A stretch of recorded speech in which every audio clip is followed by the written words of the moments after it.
Howdy, folks. I'm Hasty Horace's Duskwing, hurriedly hopping over huge hedges. I'm Amber. And here are more huge hedges for us to hop over. And folks, we have a live stream coming up today. Can you believe it? Wow. I hope to see you then. But let's get started. Alright folks, and our first letter is titled, Am I a Jerk for Refusing to Push My Niece to Go to Her Stepmom for quote-unquote female problems when she prefers to come to me? My niece Addie is a 14-year-old female and is the child of my older brother and late best friend Cam. Cam died from an infection when Addie was 6. When Addie was 7, my brother started dating again. He met Jess after several dates and they got married after a year of dating. Jess was nice enough to start with, and her and Addie got along fine. But Addie didn't get closer to Jess like my brother and Jess expected, and when any issue came up, she would turn to me for help and not Jess. Well, I was who she told when she got her first period, when she started getting cramps, and also when she had concerns about periods, or other developmental stuff she was concerned about. Jess was jealous, and she asked me to step aside and let her take care of Addie as her new mom. I told Jess that I would not turn Addie away from me if she came to me. My brother and Jess spoke to Addie, and she told them that Jess wasn't her mom, and she just found it easier to talk to me, and didn't want to work on making it easier to go to Jess for this kind of stuff. Well, when Addie was newly 12, my brother limited contact with me and Addie for several months because he was hoping that it would encourage her to speak to Jess about, to quote my brother, female problems. But after several months, he told me that he needed me to step in again and be there for Addie because she was bottling it all up. So for over a year, it's been me helping her with stuff that comes up. But since Jess and her and my brother's second child together, she has been feeling more upset that Addie comes to me instead of her. She told me that I needed to get Addie to go to her for problems. She said that it makes more sense because she'll have been her mom most of her life by the time Addie graduates and moves out. She said that I need to push Addie as much as possible if that's what it takes. I refused, and I told her that I will not risk Addie isolating herself, and the more she pushes, the less Addie will warm up to her, and she needs to accept the relationship as it is, and as it naturally develops or doesn't develop. And Jess told me that I was showing my loyalty to Cam over everyone else, and that Addie needs a mom and Cam isn't here anymore, and that for Addie's sake, she should be relying on her new mom for these kinds of problems. But instead, I'm just glad she's holding on to Cam and not thinking long term. Am I the jerk?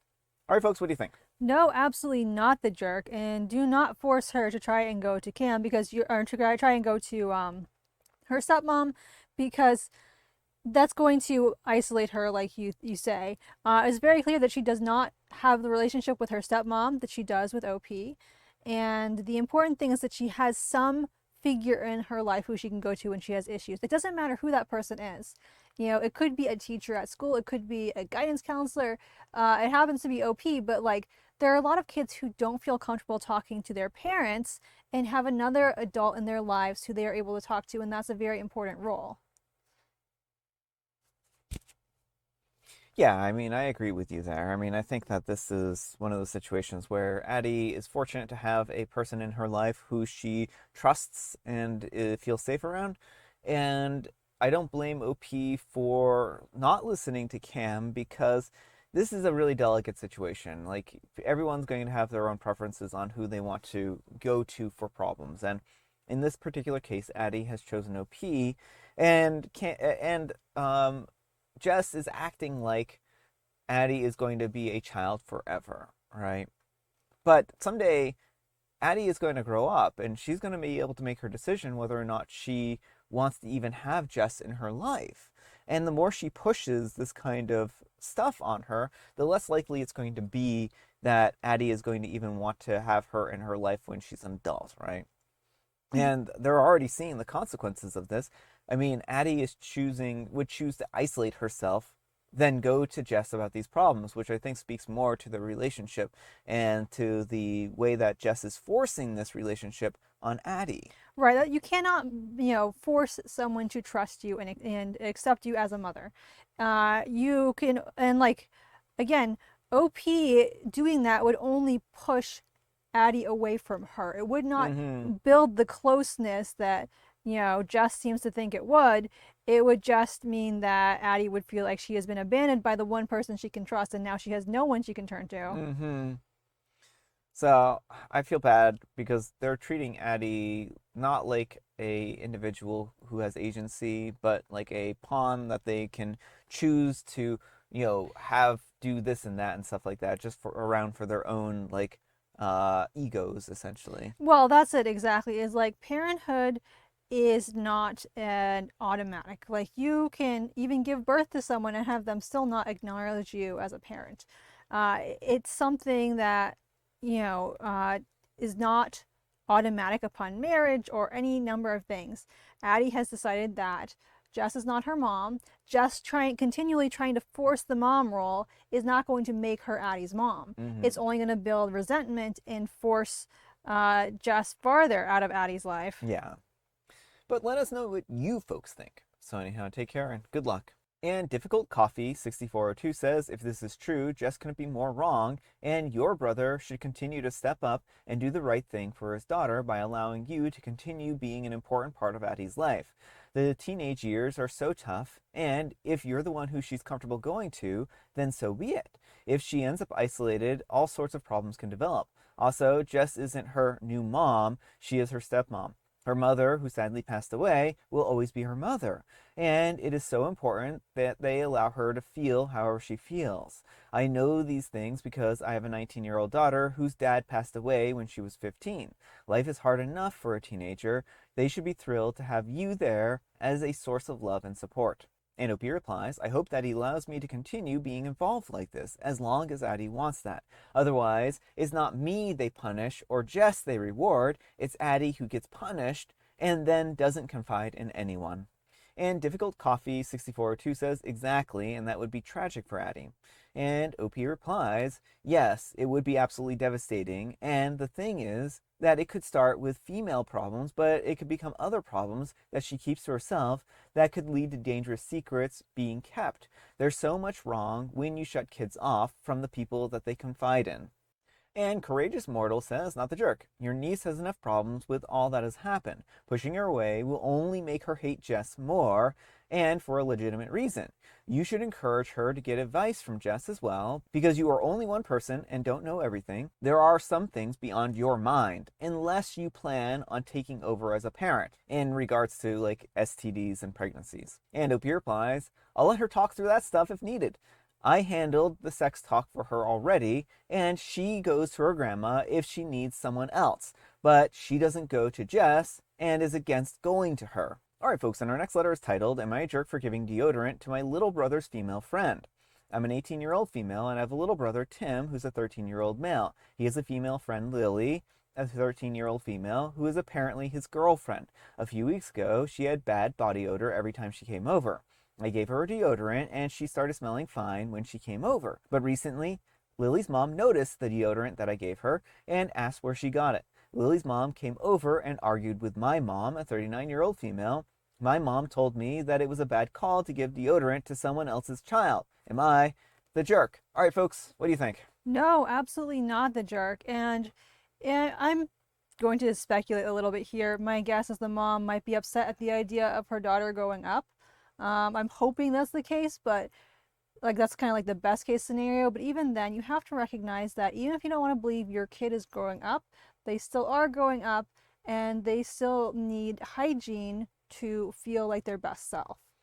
Well, the thing is like if she was comfortable with this, I mean, sometimes like it's a little bit of a challenging situation. Like the deodorant talk is always a hard thing because teens at that age and stuff like that are very body sensitive, right? And it could be that she was uncomfortable with her body odor. It could be that she wasn't uncomfortable with her body odor. It just depends, right? We don't know. Um, I don't know that it was wrong for OP because it's kind of expected in society that you're going to use deodorant, right? And like if she smells, then that might be a source of bullying and other things, right? Now, I think that people's natural body odors is something that like is a little bit like discouraged in society, and maybe for better or for worse. I don't really have a judgment on that particular thing, but I do know that in our current society and the way that things are structured, that it is expected that you're going to use deodorant in order not to offend other people with your smell, right? Um, and so, in that respect, I think that OP did the right thing because I really don't want to see this poor girl get bullied because her mom refuses to let her wear deodorant, right? Mm-hmm. Or doesn't even like recognize or have the like awareness that she needs it. Mm-hmm. But let me know what you folks think. So anyhow, take care and good luck. And Calliope Kaleidoscope 3 says, unless the child is allergic to deodorant, then not the jerk. I'm going to assume that the mom is possibly one of those crunchy moms.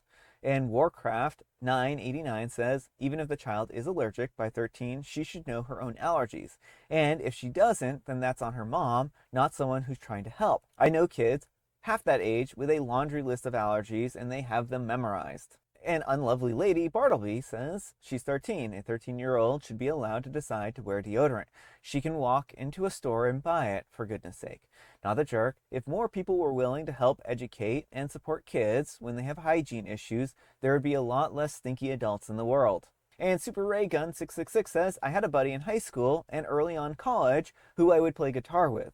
However, he always smelled bad. Other people used to call him Stinky Lenny and make fun of him for not showering. I gave him an Old Spice stick and told him to use it daily or multiple times a day, and that he also needs to shower at least once, if not twice a day.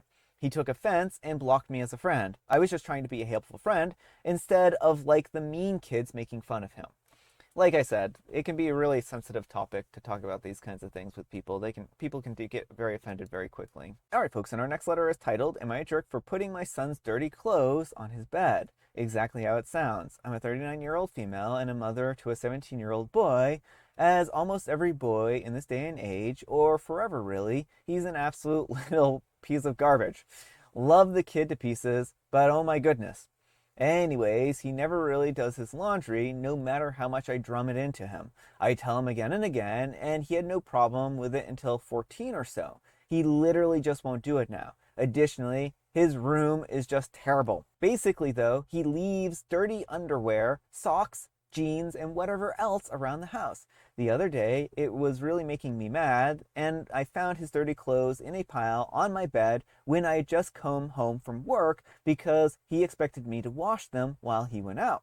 So I grabbed the pile, I went to his room, and I dumped it on his bed. I left the grody underwear on top like a cherry on a cupcake. Well, he comes home with his mates, which I didn't know was going to happen, and now he won't speak to me because I'm a W word and a B who will never understand, and I embarrassed him. Well, I get why he feels embarrassed, but I don't think that I'm the jerk here, or worst, a soft or justified jerk. It's dirty clothes. It's not like he doesn't know how to use the washing machine. My husband came home, my son told him, and now my husband says that I'm acting like a raging petty bee, and I'm not 18 anymore, and even went to start saying that it's obvious that I'm nowhere near 18 because I've let myself go. He says that I was too harsh, and if I just told my son to wash up, he would have and didn't have to embarrass him. But that's the thing. My kid won't do anything that I ask. He listens to his dad and makes me seem like the evil version of the fairy godmother. I'm mad after writing this up, and I went to my home office, so sorry for any spelling or mistakes, whatever. All right, folks, what do you think? No, not the jerk, but you have a serious husband problem. Mm-hmm. This is perfectly reasonable to expect your child at the 14 to be able to do his own laundry. Yeah. And if he tries dumping on you, to put it back in his room. Yeah. It's unfortunate that he felt embarrassed, but it was his own doing. Your husband can take over laundry duty from now on. He can take over enforcing the son doing laundry. It seems like the son listens to him because he's the fun parent and never enforces the chores. Yeah, I see a lot of issues here. And just a correction, he stopped doing laundry at 14. Yeah. He's 17 now. Oh, okay, yeah. Um, Well, 17, he's definitely old enough. yeah, he's definitely old enough to know how to do laundry. Now, I think that there are some massive red flags here. Mm-hmm. Like, no child should be calling their mom, these expletives, right? Right, and the fact that Opie's husband is basically backing the son up. Yeah. Like, And using the same kind of expletives, yeah, right? Like, you can see exactly where the son gets his misogyny from. Yeah. I think that OP like you said, has deeper issues here. Like, certainly they have a child issue. Their child won't listen to them, and that's a problem, right? But they also have a husband problem, and I think that they needed to resolve the husband problem a long time ago. Uh, Unfortunately, I think that it probably, the apple doesn't fall far from the tree, Mm-hmm. and the dad's attitudes have rubbed off on the child, right? And I wouldn't be surprised if they were talking in private behind OP's back and saying derogatory things about them, right? Mm-hmm. Now, for the problem at hand, yeah, 17 years, he should know how to do his laundry. OP didn't embarrass him, he embarrassed himself Mm-hmm. by leaving his grody underwear and clothes on OP's bed. What did he expect was going to happen, right? Well, he expected Opie to be the magical laundry fairy and wash them for him, but Yeah. it's about time that he starts taking over this responsibility again for himself. And the dad's acting like OP did this maliciously, like that OP's objective here was to make him embarrassed, right? That's not what OP's objective was, Mm-hmm. right? Maybe piling his dirty underwear on the top of the pile was a little far, but I don't know. I Like, mean, no. I mean, I honestly, even if it had been to embarrass him, I wouldn't say it was in the wrong at this point in time because of the way he's been treating OP. yeah, Like, he clearly has zero respect for her, and she's just his maid and whatever else. yeah, And so, but she was just like trying to send a lesson to him of, I'm not going to wash your dirty underwear, you do it. yeah. So I don't think that OP's in the wrong here, but I do think that they probably need a divorce, to be Mm-hmm. quite frank. But let me know what you folks think. So anyhow, take care and good luck. And maybe, hopefully, get into family therapy with the son, you know? All right, folks, it is tea time. Grab your beverages of choice. I've got some tea right here. And Ever, she has a joke. Why did the car drive to the nature preserve? Oh, I know the answer to this one.